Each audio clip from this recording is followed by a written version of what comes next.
Okay जी, तो यार आज मैं दिखाता हूँ ऑटोमेटिक कार्स में 3 तरह से अपन गियर शिफ्ट कैसे करते हैं। ठीक है, अपने को पता तो है एक गियर शिफ्ट यहाँ से होता है और कुछ यहाँ से होते हैं जो मैनुअल अपने पास ये शिफ्टर्स दिए होते हैं। एक बार इसको चला के दिखाता हूँ मैं कि ये डिफरेंस कैसे है, ये डिफरेंट कैसे है, और एक तीसरी तरह से इसमें गियर जो है वो कैसे डलते हैं। ये जो है इसको अपन डी पे कर देंगे या पीछे कर देंगे तो स्पोर्ट्स मोड में आ जाएगा। ठीक है, जैसे फिलहाल अभी ये डी पे है। ठीक है, तो अगर अब हम अभी से चलाते हैं तो जो आरपीएम्स है हमारे और जो गियर शिफ्टिंग है वो आरपीएम्स के हिसाब से होती है। मतलब ईसीयू इसमें खुद डिसाइड करेगा, आपका ट्रांसमिशन खुद डिसाइड करेगा। जैसे आपका पैडल पे सेंसर है उसके हिसाब से ये गियर शिफ्टिंग अपने आप करेगा। ये तो हो गया हमारा बेसिक सा ऑटोमेटिक कार चलाने का एक तरीका।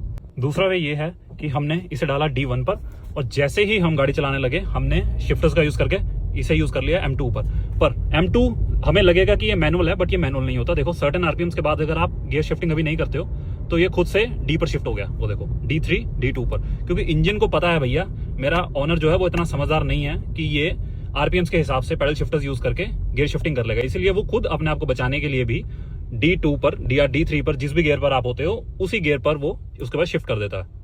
और थर्ड वे क्या है, आप अपनी गाड़ी को ड्राइव पर डालो और स्टिक को कर दो इधर। ये जो है ये है प्रॉपर मैनुअल। अब आप गाड़ी में देखो सेम वही M1 लिखा आएगा, बट ये M1 वो वाला M1 नहीं है जो पैडल शिफ्टर से यूज होता है। इस M1 में क्या होगा, आप गाड़ी को जैसे ही फ्लोर करोगे, ध्यान से एक चीज देखना, ये खुद कहेगा सेकंड गियर में शिफ्ट कर लो। तब तक ये अपने आप को फर्स्ट देखो, फर्स्ट थर्ड ये आरपीएम देखो कहां चले गए हैं। और इस वक्त जो है हमें खुद से मैनुअली इसको शिफ्ट करना पड़ेगा आगे। 2 गियर, ये 3 गियर, ये होता है प्रॉपर मैनुअल ऑटोमेटिक के अंदर।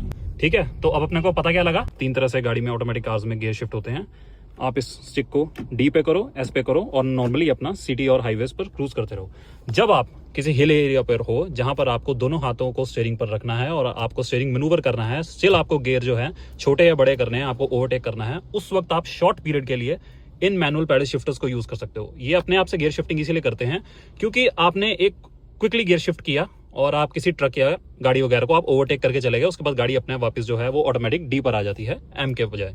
और तीसरा जो है, अगर आपको लगता है कि ऐसी सिचुएशन में फंस गए हो जहां पर आपको एक ही गियर पर स्टिक करना है, वहां पर आप इसको इधर करो और मैनुअल पर शिफ्ट कर दो। अब जो है आपकी गाड़ी के आरपीएम मैक्सिमम जाएंगे, लेकिन गियर शिफ्टिंग अपने आप नहीं होगी जब तक आप इसको प्लस या माइनस नहीं करते हो। ठीक है, अच्छा लगा लाइक शेयर एंड सब्सक्राइब करना, नहीं तो बहुत बुरा हो जाएगा मेरे साथ।